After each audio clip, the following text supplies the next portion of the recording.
So the purpose of this video is to explain the concept of likelihood. We're going to do that by example.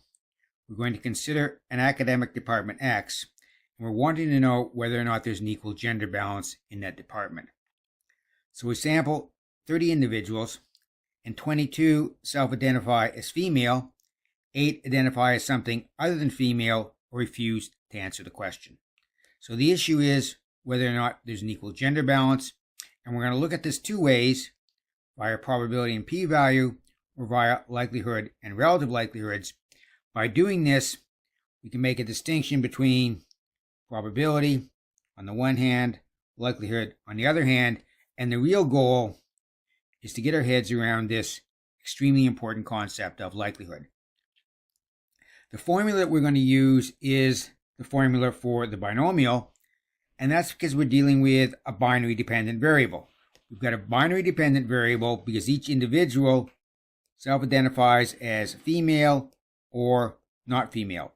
When we've got a binary dependent variable, one of these two things has to be designated as a success.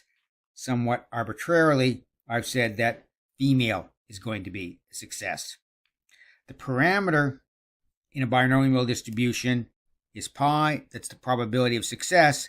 But we can also think of pi as the proportion of individuals in the population who are female. And we've got 30 independent trials because we sampled 30 individuals. So let's see if we can answer this question using probability and a p-value. There's the formula for the binomial, irrespective of whether we're looking at this as probability or likelihood, and it's going to be constant at 30 because we've sampled 30 individuals.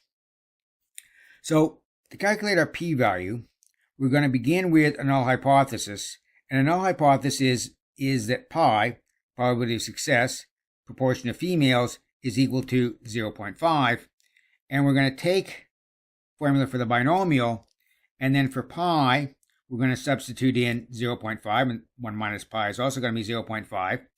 Once we've done that, next we're going to put in every possible value of y.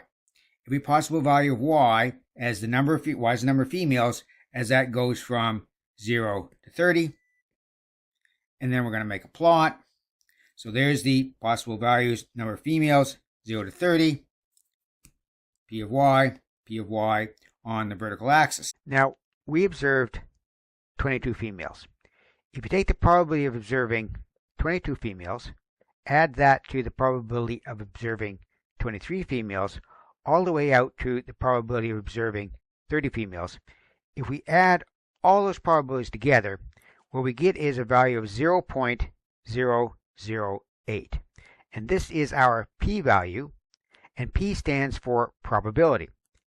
Probability of what? This value here is the probability of observing 22 or more females if in fact pi was equal to 0.5. This is a very small number. The fact that we've got a very small number here provides strong evidence that in fact pi does not equal 0.5, but rather pi is greater than 0.5. Now let's see if we can answer this same question using a likelihood function. The formula is exactly the same here as we saw before. But remember the way that probability worked was we kept pi constant at 0.5 and varied y as y went from 0 to 30. Now we're going to flip things sort of. Now we're kind of reverse things. We're no longer interested in the probability of y. What we're really interested in is the likelihood that particular values of pi might be the true probability of success. But what's really important is to calculate that. What we're going to do is we're going to keep the data constant. We're going to keep the data constant at 22 females. So y is 22. Y is 22, y is 22, and minus y is 8. So we're going to keep the data constant, and then what we're going to do is we're going to vary pi. We're going to vary pi over all its possible values, and of course its possible values go from 0 all the way to 1.0. And so here I've just shown some numbers that we might get. So for example, if we took 0.4,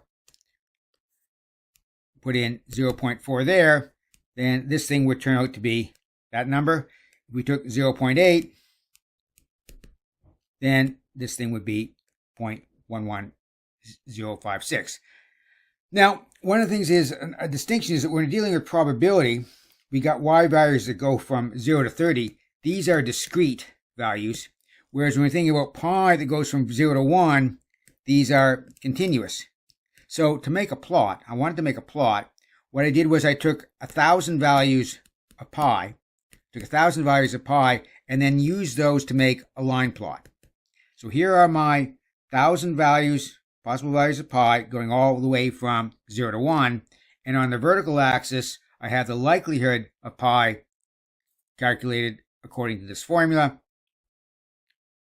And we can think of this thing as our likelihood function.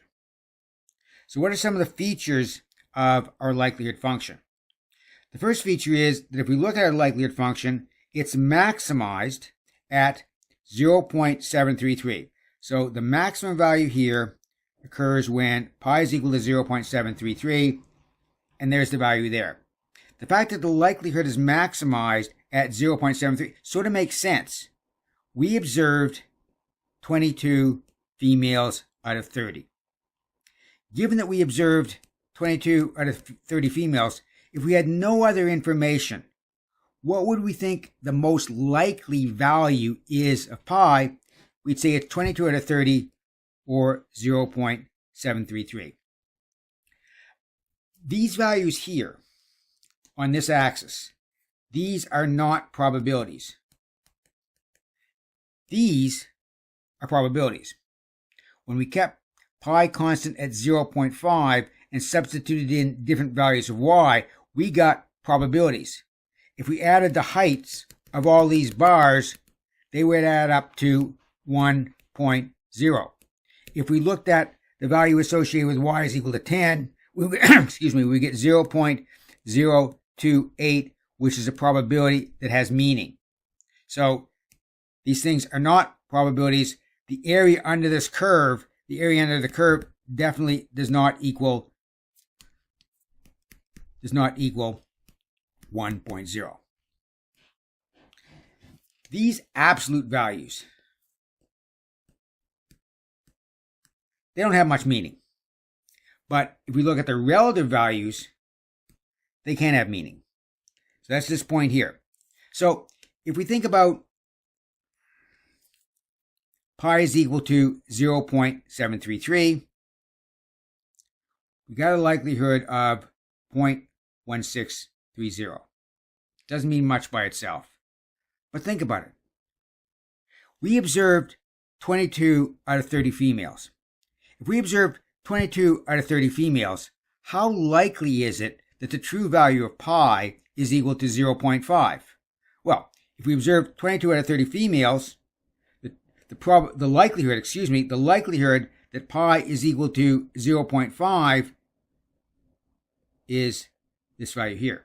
These two values, can't assign much meaning to them, but if you look at this ratio, if you take the 0.163 and divide it by the 0.005, what you get is a value of 30.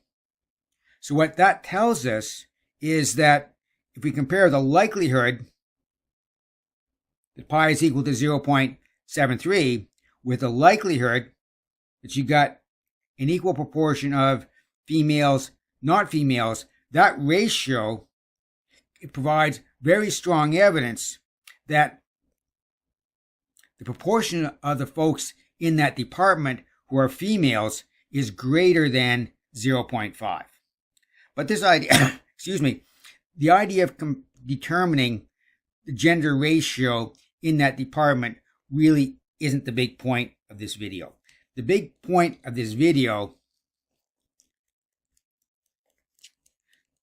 is that when we're dealing with probabilities, we keep the parameter constant and we vary the data. In contrast with likelihoods, what we keep constant is the data, and what we vary is the parameter, and that gives us the likelihood for any particular value of the parameter that it is the true value.